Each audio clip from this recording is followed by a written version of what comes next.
Welcome to Healthy Heart. This is Dr. Isaac Opoku-Asare. Thank you for joining me this evening for us to talk about health. I also want to thank our producer and the team that has been supporting us.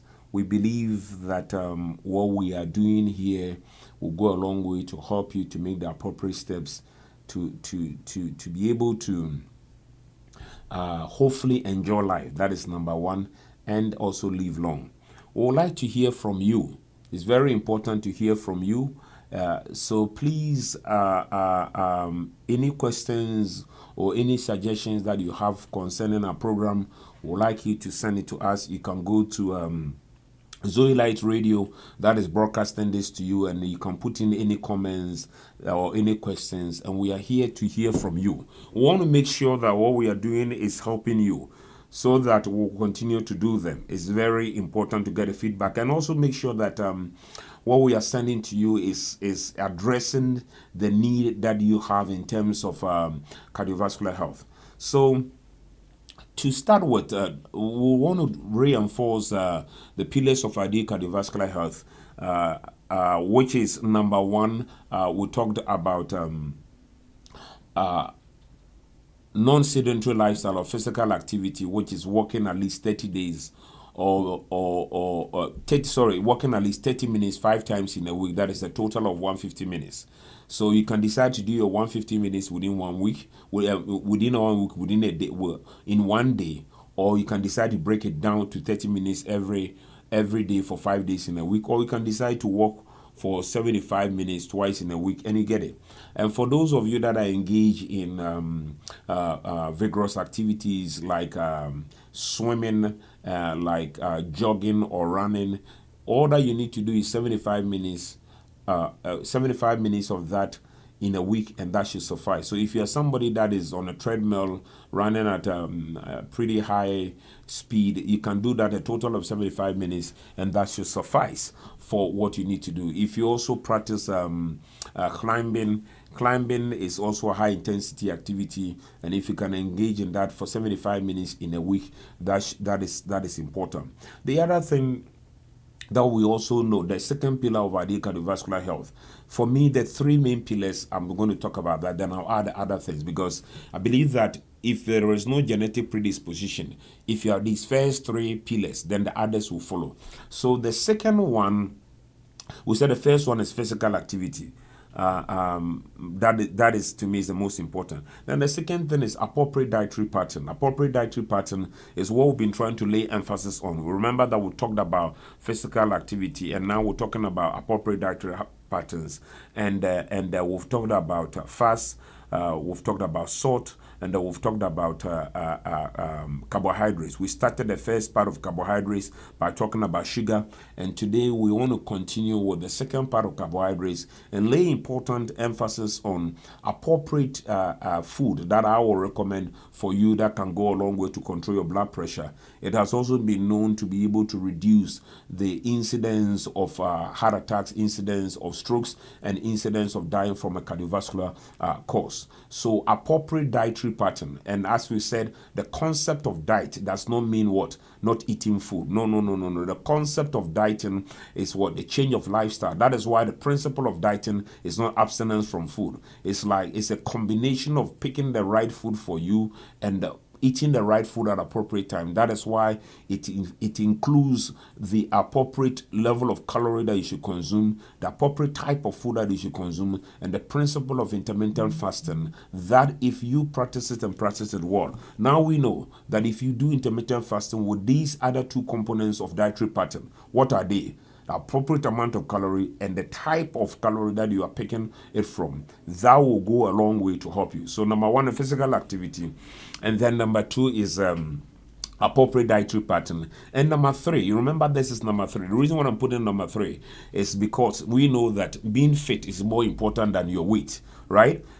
Sometimes we put too much emphasis on our weight, and people who are not obese tend to live in this false sense of healthiness. That is not true. I mean, in my experience, I just told my fellows in a conference that in my experience, people who are thin, when they come to us with heart attack, boy,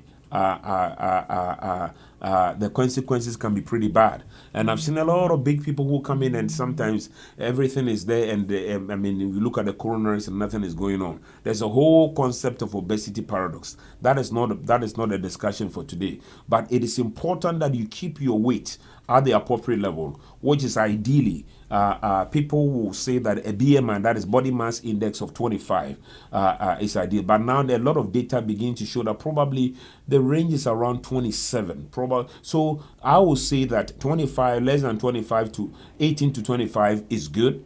I will not belabor you too much. If your BMI is around 27, it looks like it seems to be a pretty good one too, and that is based on a pure trial. And also the other thing that is important in terms of your weight management is your what? Is your waist circumference. And your waist circumference, once again, is the circumference around your belly button. So that is very, very important to make sure. Actually, your waist circumference is a better index than your weight. It's a better index than your weight by itself, and a better index than what? Than your BMI, which is body mass index. So for the men, I always talk about it. For the men, if your waist circumference, that is the circumference around your belly button, is more than 40 inches, that is a problem, and we need to have a discussion. This episode is sponsored by Zenith Christ Family Chapel. ZCFC is a scripture-based church located in Spencerville, Maryland. Join us every Sunday in person or live on YouTube every Sunday at 2:30 p.m. Eastern Standard Time. God bless you.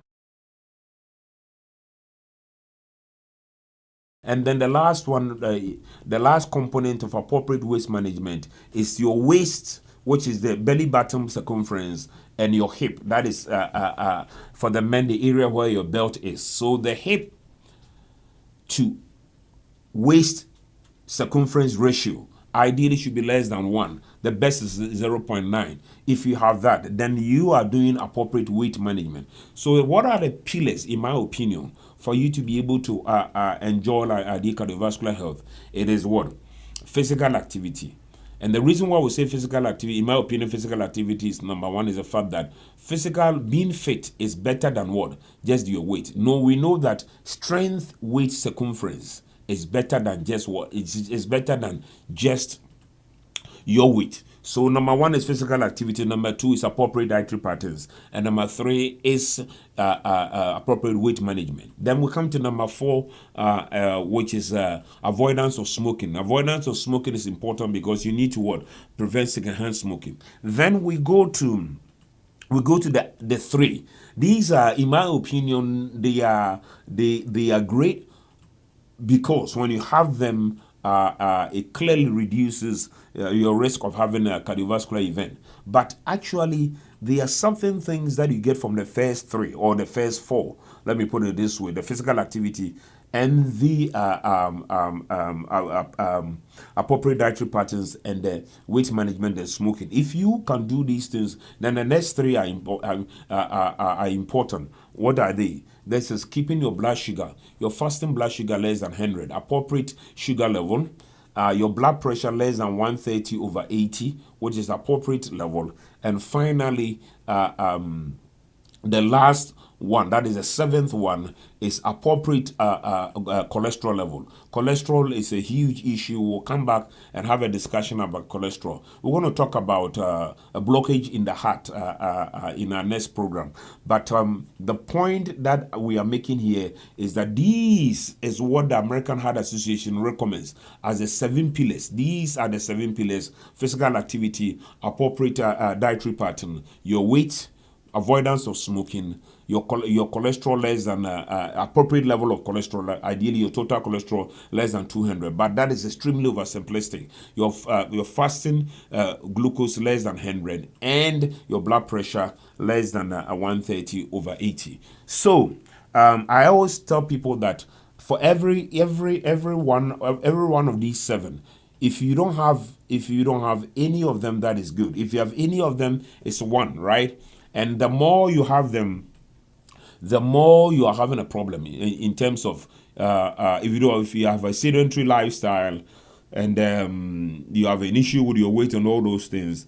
Your goal at the beginning of the year is to make a decision that I'm going to move myself towards ideal cardiovascular health rather than what? Being in a situation where if you do the calculation, I always tell everybody, do this calculation yourself and see where you are and take the steps to move yourself towards ideal cardiovascular health. So we're now going to talk about, as part of our discussion on appropriate dietary patterns, we're going to talk about, we started a discussion on carbohydrates, and we said that the carbohydrates are made up of three main groups, that which is the sugars, and then the fiber and the starch. That's how carbohydrates are. Carbohydrates are not bad. As I said, fat is not bad, carbohydrates are not bad, proteins are not bad. All of them are good if you consume them in appropriate amounts. So let us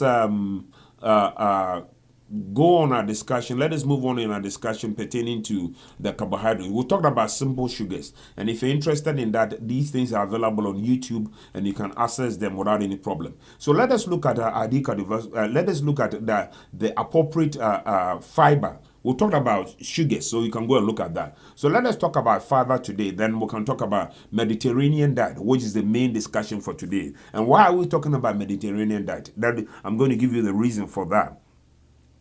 This is not my opinion. That's not the opinion of even, I don't think that is the opinion of just American Heart Association or any entity. This is something that is now considered as a cultural heritage, but by UNESCO.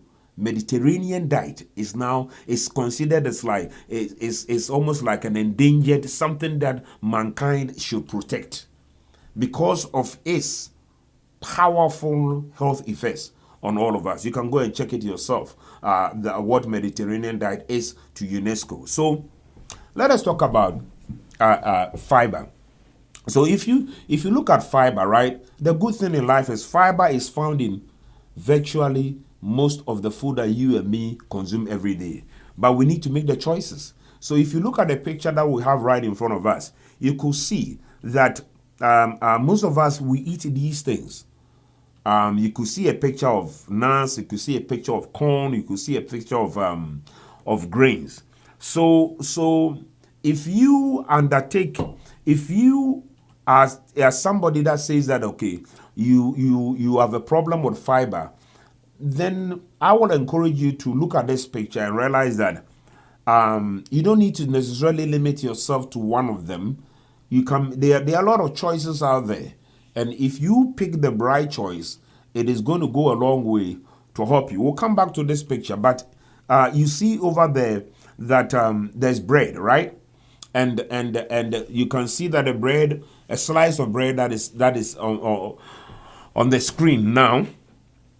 Why is this important? So the first place that we in terms of fiber I'll talk about is whole grains. Whole grains means that whole wheat, oatmeal, whole corn, that is grain in its natural form. Brown rice, wild rice. So wild rice, brown rice, oatmeal, I'm saying them again, whole wheat, and even whole corn, the unpolished corn. These are good source of fiber. And why is whole grain important? Let me explain the principle to you. When God made these grains, the grain, they contain the bran. The bran is a covering, right? And then the eye of the grain, right? And then finally the main component of it. People will say they can give it various names, but you take out the bran and you take out the eye, and the rest of it that remains is the grain, but it's not the whole part of it. And in processing the grain, for instance, flour, for instance, they take the wheat and they want to process it. What do? They remove the bran, and they remove, if it is in the case of corn, they remove that. And then they process that for you and me. Why is that a problem? This is the reason. The bran that they remove contains the fiber. It's a very good source of fiber. And as we talked about it the last time, When you consume the fiber, fiber has one first advantage. The blood, the way that the carbohydrate enters your system is a very steady way, so that you get the energy being released gradually to help you. Once they remove the bran and the eye, what happens is that it shoots into your blood sugar. And that is what leads to the problems relating to diabetes from polished grains like white flour, white rice, and all the sugars that we have in giving us problems. So, sugars are not bad if they are found in their natural forms. For instance, in fruits, they are good. But that is not what I'm talking about. I want to talk about the grains first. So, number one, the fiber, you get a benefit of the fiber. Let us talk about number two, which people don't sometimes understand. So, for instance, you're eating white bread compared to a whole wheat bread or oatmeal bread. What is the benefit? The bran and the eye that they remove, or what they call the endosperm. I mean, the endosperm is the rest of it after they remove the eye and the bran. What happens is that in removing them, they are removing very good micronutrients for you, because the bran and the eye or the other components apart from the grain itself, they contain vitamin B1, B2, B3, and B9. These are very good source of vitamins for you. So that brown bread that you see is not only a question of carbohydrates, but it also contains very good source of vitamin. It's a very good source of vitamin, which if you eat them, it is better than spending your money to buy the vitamin supplements of vitamin B1, B2, B3 to add to what? To your food. Because this is a very good source of it. And this is what people don't understand. God, in his infinite wisdom, ensures that no matter which part of the planet that you are living on, if you eat food that is natural, without a lot of adulteration, you don't need to spend a lot of money on other so-called food supplements that may not go a long way towards to help you. I'm not against food supplements. I believe that sometimes our diets are lacking some form of vitamins and they may be helpful. But in the case of vitamin B1, B2, B3, as well as B9, eating whole grains is also a very, very good source of doing that. And that is why I will encourage you to switch from just white bread and all the polished grain. The concept is the polished grain, and move to whole grain, and that will give you the benefit. People tell me that when they eat the whole grain, they feel full. It is true. When you eat the whole grain, you are going to feel full. That is it. But that is one of the strengths of fiber. They create a sense of fullness. So it reduces the amount of food that you can go back to eat. Because if you eat by the principle of being hungry, certain people eat because food is available. Oh boy, you need to stop that. Because even if they eat and they see that somebody just brought food, they want to add more. No. You should only eat when you're hungry. This is one critical lifestyle, a dietary lifestyle that you need to adopt. Only eat when you're hungry. And so far as you are not hungry, do not eat. Developing the power over food is a part of the dietary principle that we're establishing. Where when you can see food yet make a decision not to eat it, it's a very good thing. And these are the levels of higher people who are practicing intermittent fasting. That is how they're able to do that. One day eating, another day not eating. It comes from that principle. But being able to control yourself when it comes to food in front of you. So you only eat when you are what? When you are hungry. Why am I saying that? The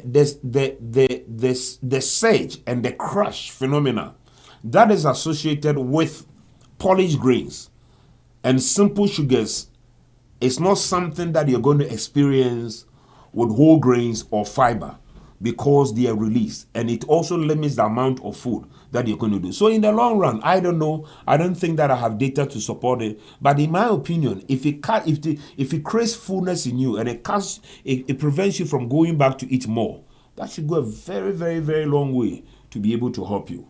So let us come to the other ones. What is another source of fiber?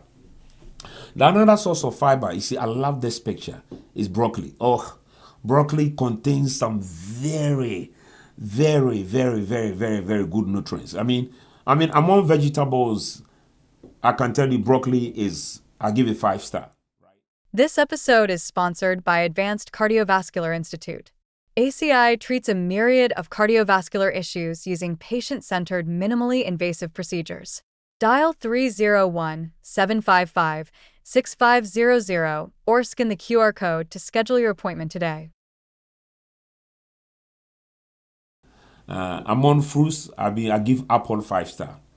And I know beets are also very good.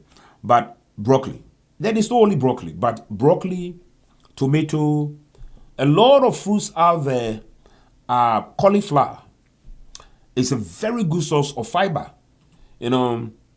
I can't handle broccoli a lot because, oh boy, it makes me, my level of fullness in my belly is at utmost when I eat broccoli.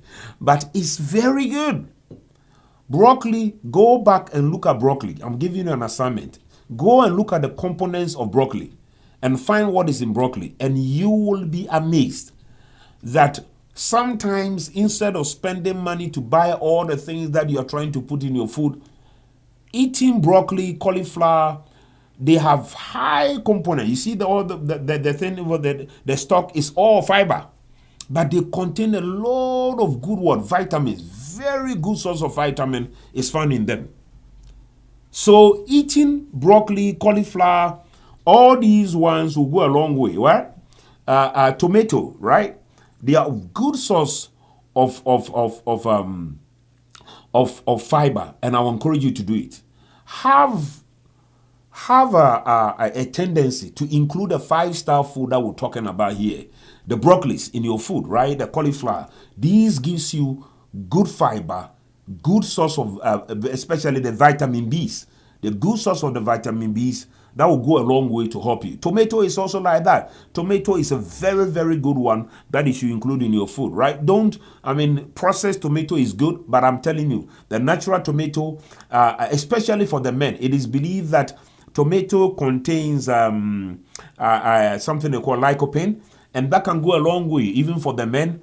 There's some controversial data about prostate and other things. I don't know how good that data is. But boy, if you're a man, include tomato in your diet, and it contains fiber, and that can go a long way to be able to help you. So broccoli, cauliflower, all those vegetables out there. The reason why vegetables are good, it is not because of just the fact that they contain low calorie. No. Because vegetables are also a good source of what? Fiber, number one. A good source of vitamins that will save you a lot of money. And that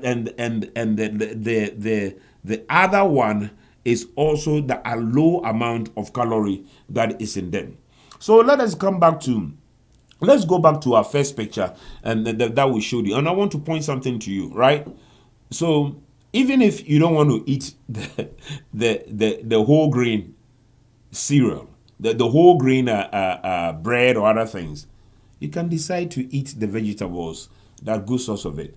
And what about fruits? Apple. 5-star, right? Apple contains very, very good amount of fiber. Lot of fiber, especially the red apple. So within the apple, the red apple is my 5-star. My daughters, they tell me that an apple a day will keep you away from the doctor. There's a whole lot of truth in that. Some of us, we consume apple once a year, and sometimes every 2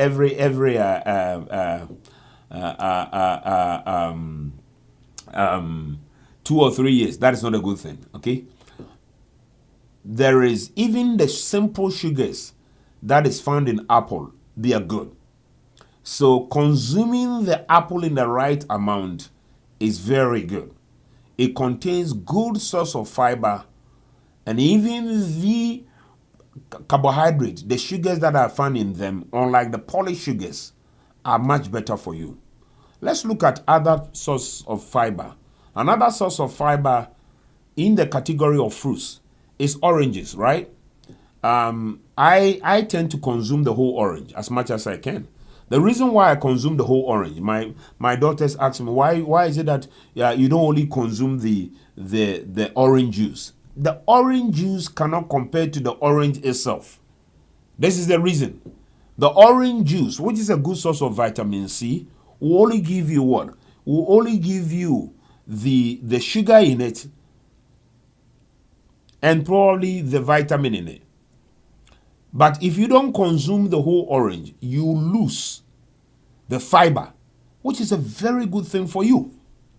So consuming the whole orange is good rather than just consuming the orange juice. Let us come to another thing like banana. Even banana, it contains a good amount of fiber. The only thing about banana that you need to be a little careful about is the banana is a source of potassium. So I think tomato is also a high source of potassium. So people with kidney disease and people who have a tendency to have high potassium, it is important to be careful about eating bananas so that you don't drive your potassium too high.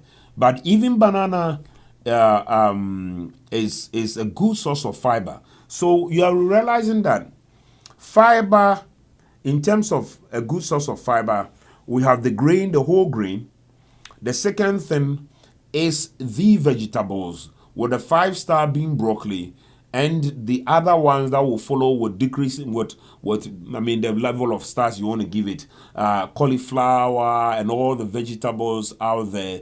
The vegetables contain a good amount of it. And the third one that we discussed here was the fruits, with apple being number one, followed by the others. Okay, so that is good. So now let us move on to another source of fiber, which is the nuts, right? Almonds. The reason why we talk about nuts is not because of just the fact that they contain omega-3. They are also good source of fiber. Almonds and walnut in particular are excellent source of fiber. Remember that because they are fat, you need to consume them in in moderate or small amounts, because 1 gram of fat gives you 9 calories, whereas 1 gram of carbohydrates gives you 4 calories. So the concept is to consume it in the appropriate amounts. Nuts is a staple. I mean, for me, every day, and I consume them. And I will recommend that if you're looking for another good source of fiber, nuts is a good way to go. So now so what are the benefits of nuts? It's a good source of omega-3, which we know that it can go a long way to help with your triglycerides, especially if you get the appropriate omega-3. It also contains fiber and other nutrients, which are micronutrients, which I believe that is going to go a long way to help you. So these, you realize that if you look at this picture that we have, there are many sources of getting what? Whole grain. And your goal, and your many sources of getting fiber. And your goal is that every day, try to make sure that your food contains a good source of fiber. So anybody that engages himself in eating a fruit a day and eating some vegetables a day, every day, you realize that automatically your fiber content is going to go up and your simple sugar content is going to go down. But if you don't engage in eating vegetables and eating fruits and eating nuts, the fiber content in your food is what? Is very low. And I can tell you this, when your fiber content in your food is low, then your non-fiber content in the food is what? Is high. That means that you are eating either white rice, the polished foods out there that you are eating. So make a decision today to consume the fiber because of the benefits of fiber. And that is why you see in our picture over here, we are showing you all forms of, it's a list of high fiber foods. We are showing them all to you. And realize that it's not difficult at all. You are showing these pictures and other things, and they should go a long way to be able to help you. From berries, avocado. I would not encourage coconut oil. The coconut itself is a very, very good source of fiber. Boy, that one we know. So, and peas and sprouts, they are all good source of fiber. For instance, if you cannot tolerate broccoli, you can go for the sprouts, and that can go a long way to help you. So it is very difficult for any of us not to engage ourselves in appropriate dietary pattern, especially when it comes to fiber. The good thing is that the food that are associated with fiber, they seem to be on the what? On the list, the high on the they seem to be number one in terms of the food that you should eat, in terms of dietary pattern. And that is why the discussion about fiber is important. So let us move to Mediterranean diet. What do you find in Mediterranean diet? The Mediterranean diet is essentially a food that is rich in vegetables and fruits. What will I say? So Mediterranean diet is essentially high fiber diet, if you look at it one way, because fruits and vegetables account for most of the high fiber diets that we talked about here. So this is food that was telling. Let me give you the history of it. So the history of Mediterranean diet, which is now considered by UNESCO in the intangible, is considered intangible heritage of UNESCO because of its importance. After the Second World War, it was found that the people in southern Italy, instead of they having a lower life expectancy or other things, they seem to be healthy. So one of the people at that time, Dr. Keys, he went to study these people, and he realized the kind of food that they were eating. And the kind of food that they were eating is the Mediterranean diet. That's where the name Mediterranean diet comes from. The lower part of Spain, the lower part of Italy, that is where they got this food. And essentially this food, you can see the picture over here. What do you see? It is made up of essentially high fiber food. What am I saying? It's made up of vegetables and what? And fruits. That the quantity of vegetables and fruits is high. Then it also includes nuts. So the highest content is vegetables and fruits, followed by nuts in moderate amount. And then the last one, it contains fish and poultry in the lowest amount. So I tell people, don't rush to be a vegetarian. I cannot be a vegetarian. Half of my family, I'm talking about my father's side, probably, I wouldn't say half. Some of them were vegetarians and others were not. But I realized that making the right choices is the most important. So meat is not bad. I want to repeat this. If you eat meat, don't have any guilty conscience. And if you don't eat meat, don't think that you are healthier than the person that eats meat. That may be a misconception. What is important is to eat the food that have been shown to be good. And in my opinion, the Mediterranean diet is the number one food that has been shown. The Dutch diet is also there. And you don't need to go and buy a Mediterranean diet from over the counter or something like that if you know how to prepare it, or if you have somebody to help you. Of course, if you don't have time and you know that a particular food is similar to the Mediterranean diet, then we'll encourage you to be able to go for it. So the diet, if the guy wants to study them and they realize that, okay, this is the reason why these people may probably be living longer than the so-called other people who are rich, whose food is made up of more of a polished grain or very low in fiber. And yet these people who are eating what we consider a poor man's food, they seem to be healthy. What is poor man's food? That is food that have been left in their natural state. Fruits and vegetables within their natural state without destroying their what? Their nutrients, together with nuts and low amount of fish and poultry.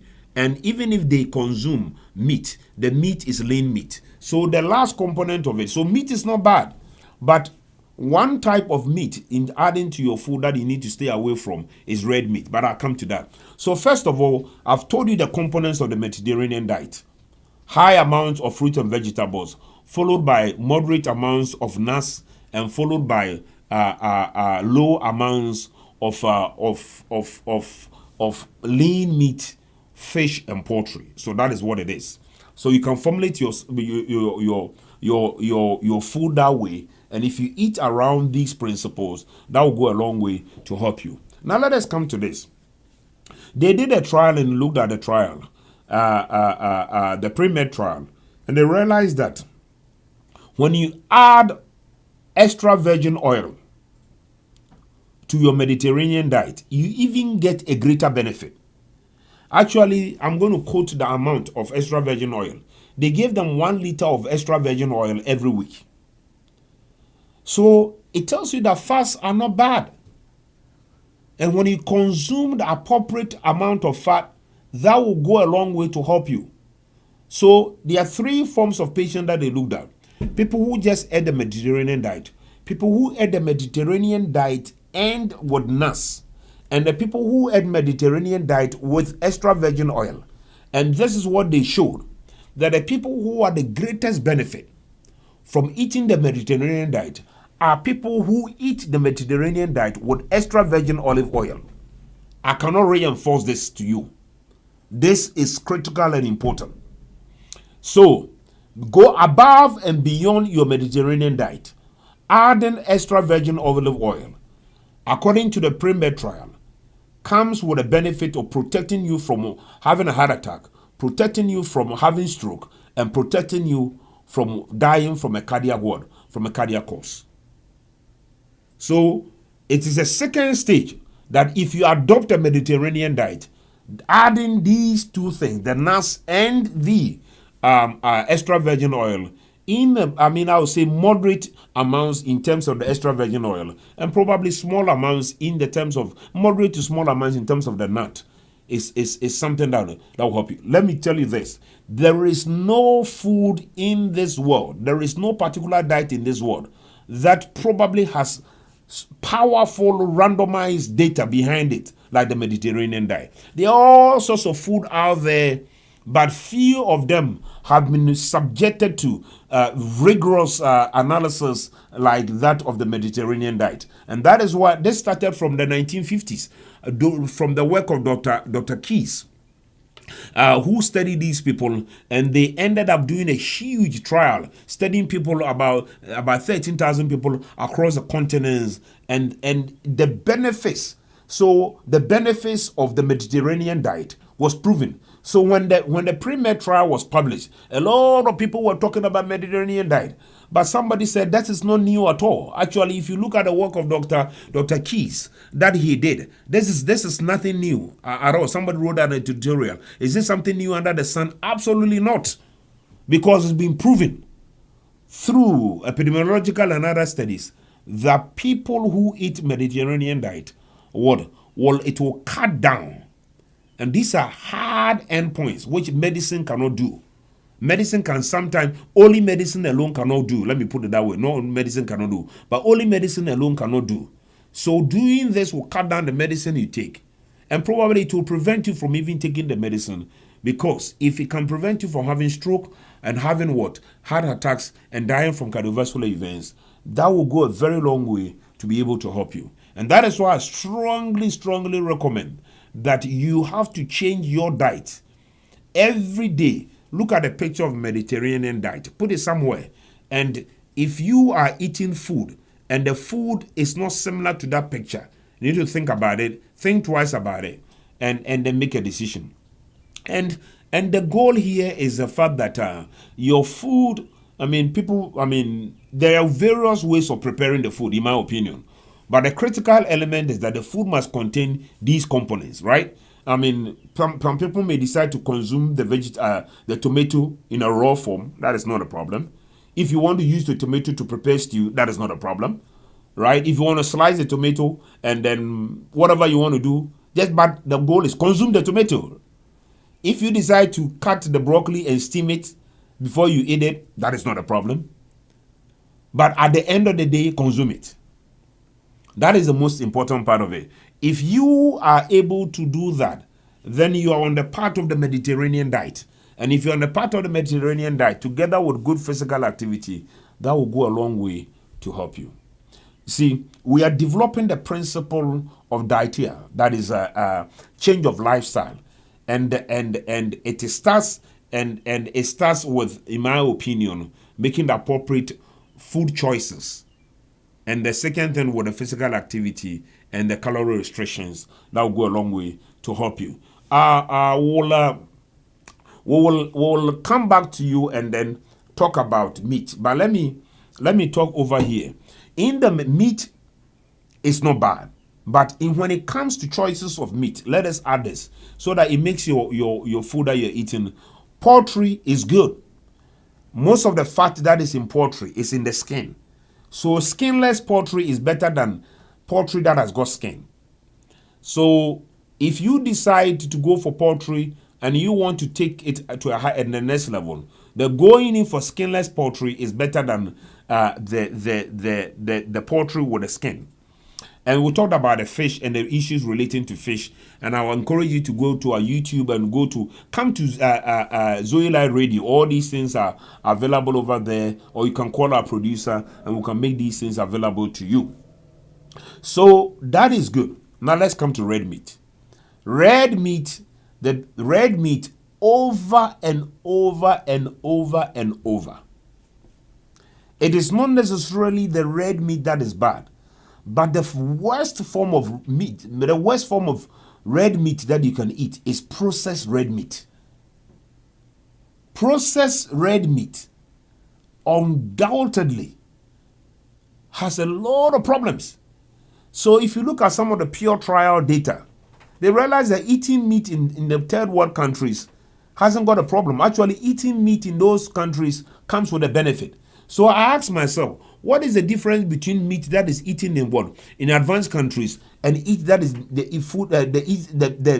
meat that is eaten in developing countries? The biggest difference in them is processed.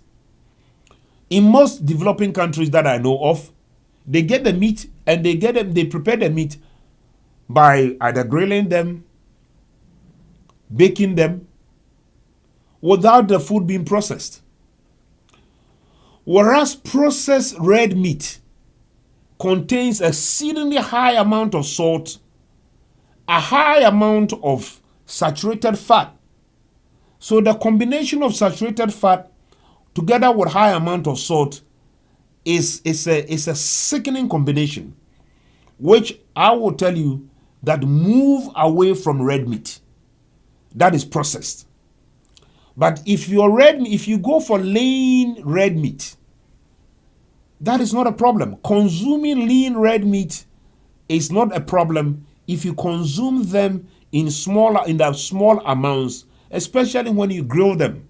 Oh, I love the grilled one. If you grill them, that is very good. And that will go a long way to help you. So if you are eating meat, don't feel guilty. But pick the lean meat, and if you can grill them, that is good, and that will help you. So that can ensure that you are enjoying life. You see, if you eat food you don't enjoy, that is horrible. But I can tell you this. If you take all the things that we've talked about and adopt the principle of Mediterranean diet, you can enjoy food more than you've ever even imagined. Adapting the Mediterranean diet food, which I eat virtually every day, with my grilled meat, and I do lamb, I do beef, I do poultry, I do salmon as a combination. I'm telling you, I'm not a vegetarian, and those who are vegetarians, fine and fantastic, and it's okay. And since I did that, I have enjoyed eating more than ever before. So come along with me, even as you adopt these principles, and let us all take these steps, adopt this principle of high fiber food, the Mediterranean diet, and the other components of which will go a long way to help us. We'll encourage you to ask other people to join us. Thank you for joining me, and thank my producer for the great work he does week in and week out. God bless you, and God bless this nation. Thanks for listening to God's Rhythm. Tune in every Monday and Thursday at 10 a.m. Eastern Standard Time to learn how to protect your heart. God bless you.